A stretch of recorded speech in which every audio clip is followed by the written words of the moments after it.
Congreso de la Unión. Esto permitió crecer a los grupos opositores, creo que desde el punto de vista de los blancos, claros, transparentes y no oscuros, está esa posibilidad de iniciar un cambio en el rumbo de la política y de los partidos políticos, por supuesto especialmente al PAN, que se perfilaba como el más fuerte de ellos y se benefició con esta medida en las elecciones siguientes, que estamos hablando de las de Díaz Ordaz, pero que pues no permitiría tampoco el esplendor que se quisiera hasta el año 2000, que el PAN ya fue una oposición en el gobierno. El Senado permaneció integrado exclusivamente por priistas. Por lo que se refiere a la educación, hablamos la entrega pasada acerca pues de la institucionalización de los libros de texto gratuitos y acerca de los desayunos escolares, que si bien López Mateos hereda esta oportunidad de evangelizar al país como lo hizo José Vasconcelos Calderón, obviamente él tiene algunas migrañas cuando viaja, sobre todo en Venezuela, le viene una crisis muy fuerte.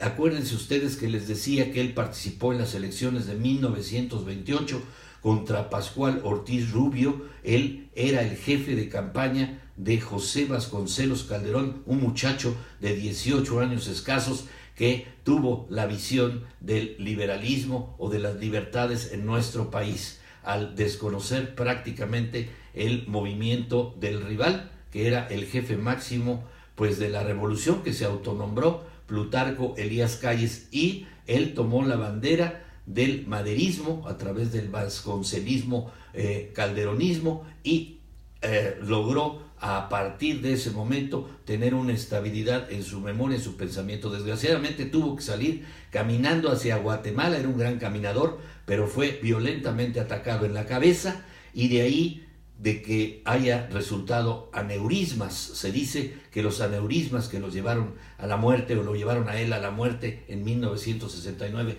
fue producto de esa golpiza que tuvo en la cabeza. Estos libros de texto gratuitos, como saben ustedes, todavía están en boga, todavía tienen esa imagen patriótica, criticada por cierto por la derecha y por la Iglesia Católica, por los políticos de derecha.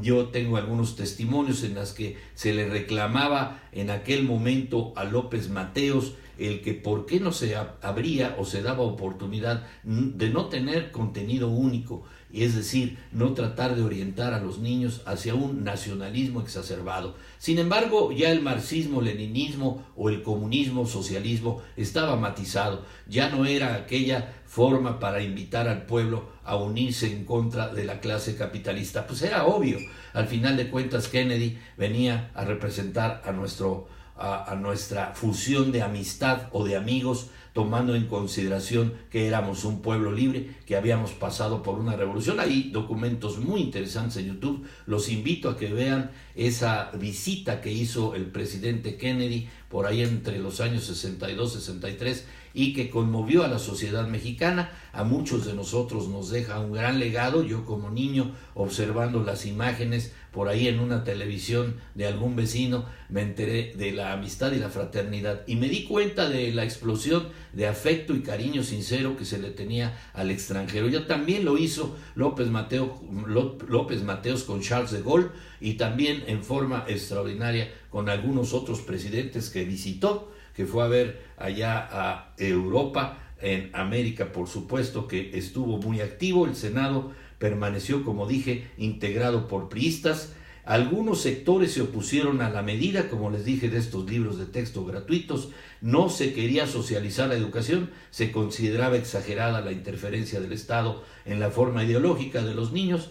El presidente López Mateos les dijo que no era así, que ya había una objetividad manifiesta en ese trabajo. Las protestas no trascendieron, y el secretario de Educación, también otro talentoso, Jaime Torres Bodet, pudo continuar con el programa. Para entonces el gobierno ya había demostrado mayor tolerancia y proliferaban las escuelas particulares. Pues cómo no, el gobierno se dio cuenta muy temprano de que no podía con el paquete de la educación total y absoluta. José Luis Gutiérrez, mi querida Amen, María Elena López, saludo Fernando Medina, mi querido Félix, gracias, buenos días, Abdías Fuentes, Julio César Avendaño, Magui Cabanillas, Leonel Aguirre, Tommy, Sony, Robert Hernández, David Rodríguez, Ismael, María Elena López, gracias a todos por su compañía y su confianza. Estoy hablando la entrega segunda de López Mateos, espero terminar pronto, a ver si tenemos tiempo de iniciar con GDO. En 1961, habíamos dicho, Cuba ya se había declarado socialista y había establecido nexos estrechos con la Unión Soviética y con China. Ustedes saben que esto iba a ser un quebranto para la estabilidad personal del presidente López Mateos, porque lo puso en una coyuntura. ¿Qué hacer? ¿Por quién estar? ¿Por Estados Unidos o por Cuba? Bien, esa solución que tuvo de diplomacia a alto nivel logró hacer que Cuba no le exigiera una relación en contra de los Estados Unidos.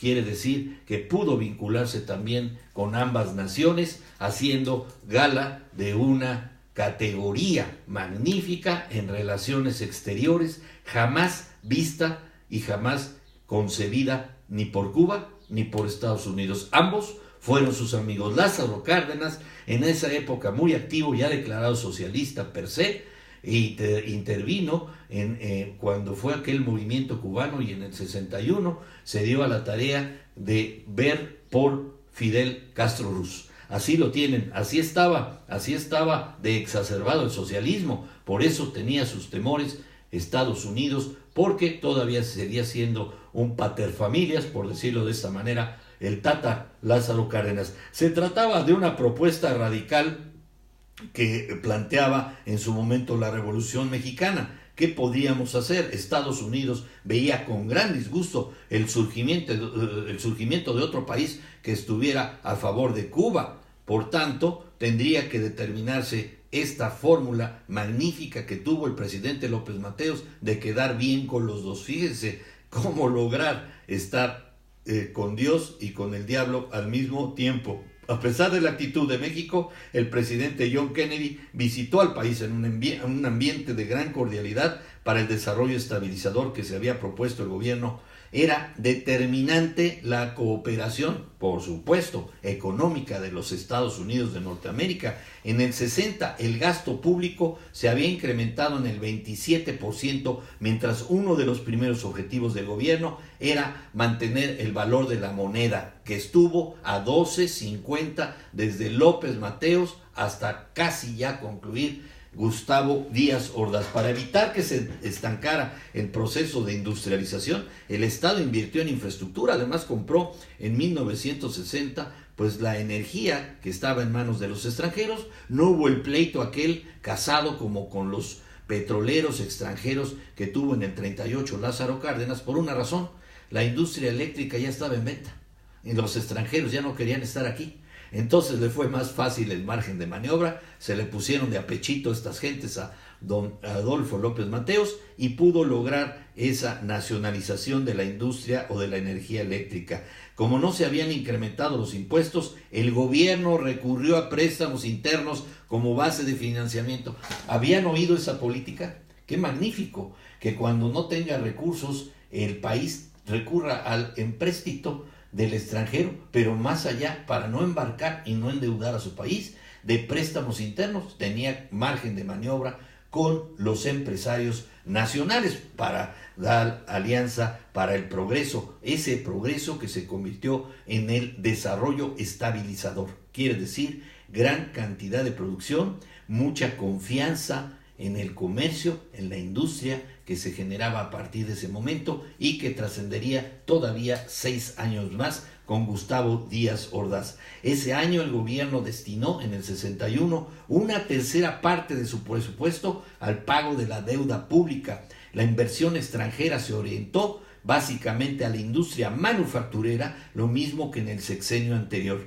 La electricidad, ya dije, fue nacionalizada. En total, la producción industrial creció en el sexenio el 51.9%. Sí, mis amigos, ¿qué falta nos haría un López Mateos y un Antonio Ortiz Mena? En total, repito, en la época del 58 al 64, que fue el gobierno de don Adolfo López Mateos, el sexenio creció la producción industrial un 51.9%. Destacaron las ramas automotriz, química, petroquímica, mecánica y de papel. El sector público invirtió básicamente en petroquímica, electricidad, siderurgia y asistencia social. Acuérdense ustedes que el Centro Médico Nacional es producto de esa visión que tuvo el presidente López Mateos, aunque desgraciadamente pues no todas sus instalaciones actualmente estén en jauja o estén realmente produciendo bien.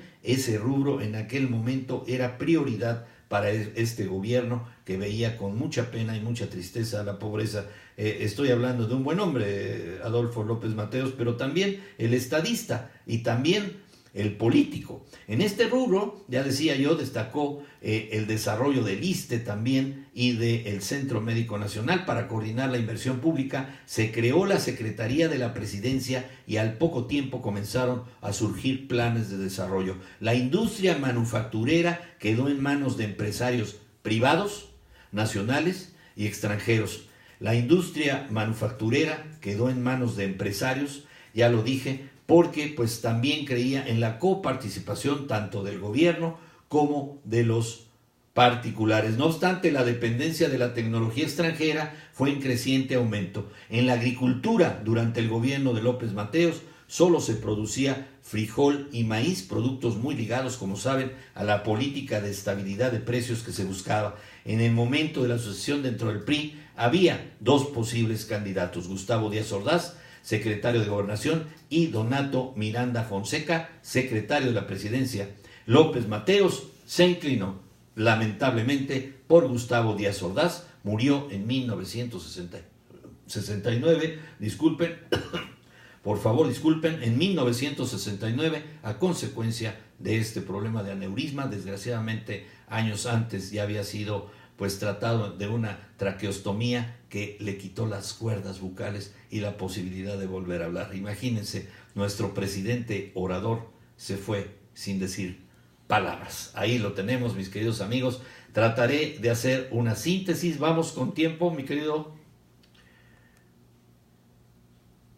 Vamos 25-13. 25 minutos y solamente les voy a dar la introducción al trabajo de este hombre nacido en Ciudad Cerdán en 1911, antes se llamaba San Andrés Chalchicomula, y muere en la Ciudad de México en 1979. Fue un político mexicano, presidente de la República entre 1964 y 1970. Como recordarán, lo más trágico que se recuerda de él es el 2 de octubre de 1968.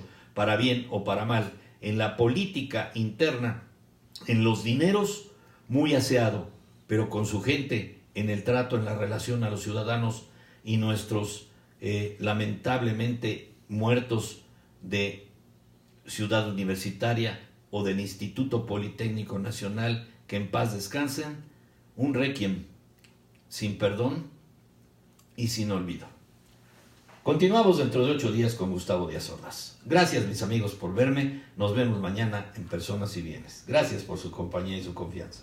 Me despido de Dulce Pérez, Diego Paniagua, Oscar Ramírez, Adolfo, Carlos Arturo Mercado, Juan Lozano, Mario JR8, Tomás Zavala. Gracias a todos. Seguiremos con Díaz Ordaz dentro de 8 días en cápsulas o en gotas, mi chief. Gracias por su compañía y su confianza.